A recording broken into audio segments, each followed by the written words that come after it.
장기 렌트나 장기 리스를 이용하시는 분들이 가장 많이 간과하는 부분에 대해 이야기해 드리려고 합니다. 바로 주행거리 초과 요금입니다. 계약할 때는 별 생각 없이 넘어가는데 반납할 때 청구서를 보고 깜짝 놀라는 분들이 정말 많거든요. 오늘 영상에서 실제로 얼마가 나오는지 계산해 드릴 테니까 끝까지 보시고 본인 상황에 맞게 대비하시기 바랍니다. 먼저 주행거리 제한이 뭔지부터 설명드릴게요. 장기 렌트나 장기 리스를 계약할 때 월간 주행거리 또는 연간 주행거리를 정하게 됩니다. 보통 연간 2만 킬로미터나 3만 킬로미터를 많이 선택하시는데요. 이 거리를 초과해서 타면 초과한 만큼 추가 요금을 내야 합니다. 이게 주행거리 초과 요금이에요. 왜 이런 제도가 있을까요? 차량의 가치는 주행거리에 따라 크게 달라집니다. 같은 연식, 같은 차종이라도 주행거리가 5만 킬로미터인 차와 10만 킬로미터인 차는 중고차 가격이 수백만 원 차이가 나거든요. 렌트사나 리스사 입장에서는 계약 종료 후 차량을 중고로 처분해야 하는데 주행거리가 많으면 그만큼 손해를 보게 됩니다. 그래서 미리 주행거리를 정해놓고 초과분에 대해서는 추가 요금을 받는 거예요. 자, 이제 핵심인 초과요금 계산 방식을 알려드리겠습니다. 계산 자체는 간단합니다. 초과한 킬로미터 수 곱하기 킬로미터당 단가. 이게 전부예요. 문제는 이 킬로미터당 단가가 생각보다 비싸다는 겁니다. 킬로미터당 단가는 차종에 따라 다릅니다. 일반적인 기준을 말씀드리면요. 소형차는 킬로미터당 80원에서 100원 정도입니다. 준중형차는 100원에서 120원 정도이고요. 중형차는 120원에서 150원 수준입니다. 대형차나 수입차는 150원에서 200원, 경우에 따라서는 그 이상이 적용되기도 합니다. 여기서 중요한 점이 있어요. 이 단가는 회사마다 다르고 같은 회사라도 계약 조건에 따라 달라집니다. 반드시 계약서에 명시된 금액을 확인하셔야 합니다. 대략적인 기준만 알고 계시면 안 되고 본인 계약서에 적힌 정확한 단가를 파악해 두세요. 이제 실제 금액을 계산해 보겠습니다. 많은 분들이 연간 2만 킬로미터로 계약하시니까 이걸 기준으로 삼겠습니다. 36개월 계약이면 총 주행거리 한도가 6만 킬로미터가 되겠죠? 킬로미터당 단가는 중형차 기준 120원으로 계산할게요. 먼저 1만 킬로미터 초과한 경우입니다. 3년 동안 7만 킬로미터를 탔다고 해볼게요. 한도가 6만 킬로미터니까 1만 킬로미터를 초과한 겁니다. 1만 킬로미터 곱하기 120원, 초과 요금이 120만 원입니다. 120만 원이요. 이 금액이 어떻게 느껴지시나요? 한 달에 렌탈료 외에 추가로 120만 원을 더 내야 한다는 겁니다. 물론 한꺼번에 내는 거지만요. 반납할 때 갑자기 120만 원을 내라고 하면 당황스럽겠죠. 2만 킬로미터 초과한 경우를 보겠습니다. 3년 동안 8만 킬로미터를 탔습니다. 한도 6만 킬로미터를 2만 킬로미터 초과했어요. 2만 킬로미터 곱하기 120원, 초과 요금이 240만 원입니다. 240만 원이면 웬만한 중고차 살 수 있는 금액이에요. 주행거리 초과했다고 240만 원을 내야 한다니 솔직히 억울한 기분이 들 수 있습니다. 하지만 계약서에 명시된 내용이니까 어쩔 수 없어요.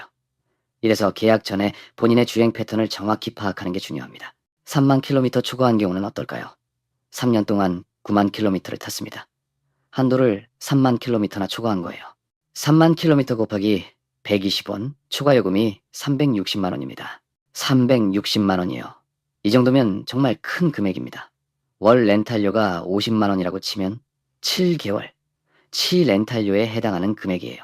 차 타면서 모르고 있다가 반납할 때 360만 원 청구서를 받으면 충격이 상당할 겁니다. 여기서 한 가지 더 짚어드릴 게 있습니다. 수입차나 고급 차량은 킬로미터당 단가가 더 높습니다. 예를 들어 독일 프리미엄 브랜드 중형 세단이라면 킬로미터당 150원에서 200원이 적용될 수 있어요. 같은 2만 킬로미터 초과라도 국산 중형차는 240만 원인데 수입 중형차는 300만 원에서 400만 원이 나올 수 있다는 겁니다. 수입차, 장기 렌트나 리스를 고려하시는 분들은 이 점을 꼭 기억해 두세요. 그럼 왜 이렇게 많이 초과하게 되는 걸까요? 대부분의 경우 본인의 실제 주행거리를 과소평가하기 때문입니다. 사람들이 흔히 하는 실수가 있어요. 출퇴근 거리만 계산하는 겁니다. 집에서 회사까지 편도 20km, 왕복 40km, 주 5일 출퇴근하면 주간 200km, 월간 800km, 연간 9,600km, 연간 2만 킬로미터면 충분하겠네. 이렇게 생각하시는 거죠. 그런데 여기서 빠진 게 많습니다. 주말에 마트 가는 거, 아이들 학원 데려다 주는 거, 가끔 근교로 드라이브 가는 거, 명절에 고향 가는 거, 휴가철 여행 가는 거, 이런 것들이 다 빠져 있어요. 실제로 계산해보면 출퇴근 외 주행거리가 출퇴근 거리에 50%에서 100% 정도 추가됩니다. 그래서 연간 2만 킬로미터로 계약했는데 실제로는 2만 5천 킬로미터나 3만 킬로미터를 타는 분들이 많아요. 3년이면 5천 킬로미터 추가가 1만 5천 킬로미터가 되고 1만 킬로미터 추가가 3만 킬로미터가 됩니다. 이게 쌓이면 아까 계산해드린 것처럼 수백만 원이 되는 거예요. 또 다른 경우도 있습니다. 생활 패턴이 바뀌는 경우예요. 계약할 때는 회사가 집에서 가까웠는데 계약 중간에 이사를 하거나 회사가 이전하면 출퇴근 거리가 늘어날 수 있잖아요. 또는 계약할 때는 아이가 어려서 집에만 있었는데 아이가 크면서 학원이나 학교에 데려다 줘야 하는 상황이 생길 수도 있고요. 이런 변화들이 주행거리에 영향을 미칩니다. 36개월, 48개월은 꽤 긴 시간이에요. 그 사이에 생활 패턴이 바뀔 가능성을 고려해야 합니다. 자, 그럼 주행거리 초과 요금을 줄이는 방법은 없을까요? 몇 가지 팁을 알려드릴게요. 첫째, 계약 시 주행거리를 넉넉하게 잡으세요. 연간 2만 킬로미터 대신 3만 킬로미터로 계약하면 월 납입금이 조금 올라갑니다. 보통 월 1만 원에서 2만 원 정도 차이가 나요. 하지만 나중에 초과 요금을 내는 것보다 훨씬 저렴합니다. 계산해 볼게요. 연간 3만 킬로미터로 계약하면 월 납입금이 15,000원 올라간다고 가정합시다. 36개월이면 54만 원을 더 내는 거예요. 그런데 연간 2만 킬로미터로 계약하고 3년간 2만 킬로미터를 초과하면 240만 원을 내야 합니다. 어느 쪽이 유리한지 명확하죠. 둘째, 중간에 주행거리를 체크하세요. 1년에 한 번씩은 현재까지 주행거리를 확인하고 남은 한도와 비교해보세요. 1년 차에 이미 한도의 40% 이상을 썼다면 초과할 가능성이 높습니다. 이때 렌트사나 리스사에 연락해서 주행거리 한도를 상향 조정할 수 있는지 문의해보세요. 중간에 조정이 가능한 경우도 있습니다. 셋째, 불필요한 주행을 줄이세요. 당연한 얘기 같지만 실천하면 효과가 있습니다. 가까운 거리는 걸어가거나 대중교통을 이용하고 여러 용무를 한 번에 처리하는 동선을 짜는 거예요.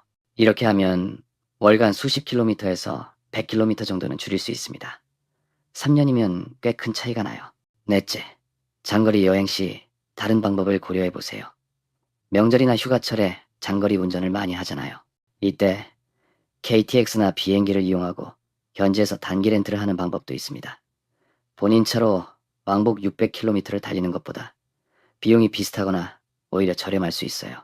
게다가 주행거리 초과 요금까지 생각하면 확실히 이득일 때가 많습니다.